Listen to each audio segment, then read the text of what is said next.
Right everybody, doing a video here to explain how gambling not only affects the gambler, it affects everyone around them. So that could mean family, friends, partners, kids, employers, work colleagues. It affects anybody that is kind of subjected to the kind of gambling, the lies, the deceitfulness, everything that comes with it. They kind of get dragged into it because they just want you to be free from the gambling or want you to get better.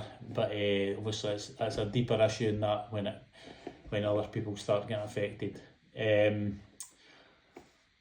Quick one on why I'm doing these videos. So I'm doing these videos to try and give relatable content, advice out there.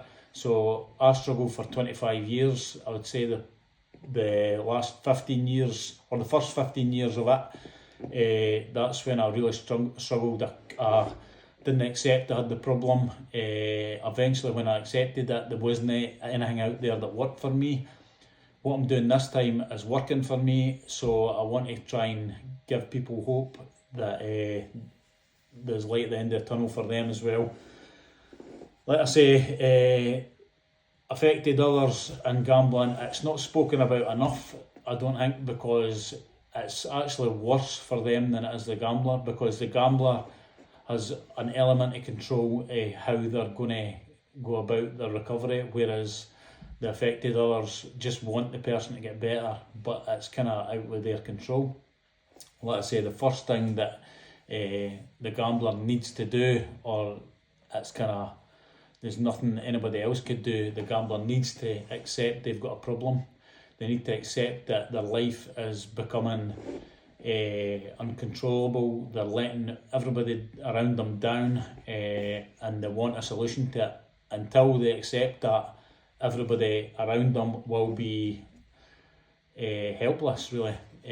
I've spoke to so many people over the past month that are like, oh, I've got a gambling addiction, but my wife looks after my details, my bank, or my family or someone look after all my details. But it's only going to fall down unless they truly accept they've got a problem.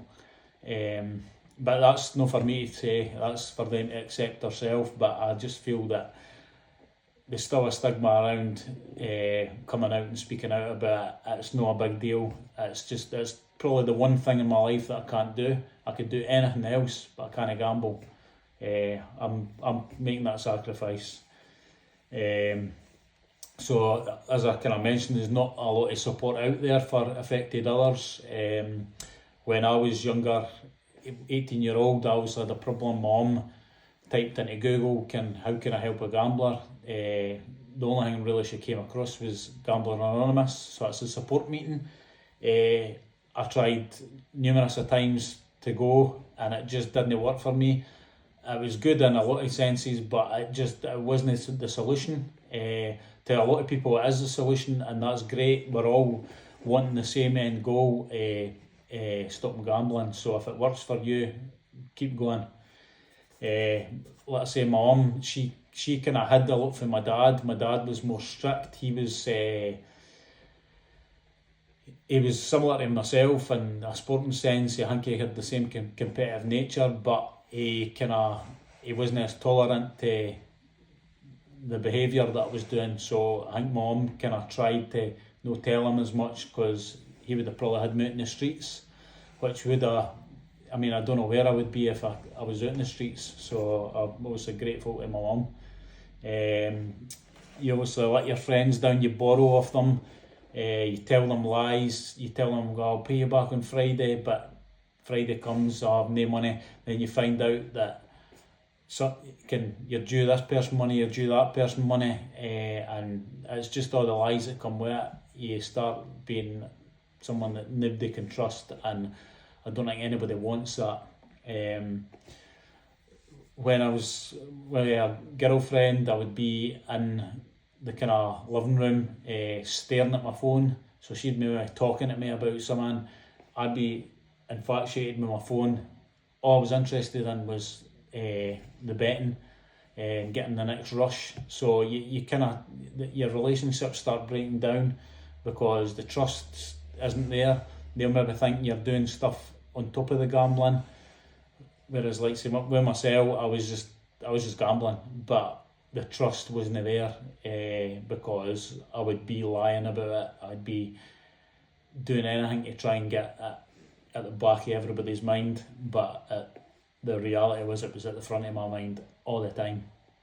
I'd be out kind of for meals, girlfriend, and again I would have my phone on my lap, and I'd be like checking football, cricket, tennis, anything, just watching the updates on my phone. So you're out for a romantic meal or whatever, and you're not interested. You would rather not be there. And like I say, that it just breaks down relationships all the time. So I didn't want people to go down the same track. Again, that's why I'm doing these kind of videos. I want to branch out and do talks at schools and stuff. Got a few things in the pipeline. So like I say, doing these videos, doing my Instagram, TikTok videos, it keeps it all fresh in my mind as well as everybody else's.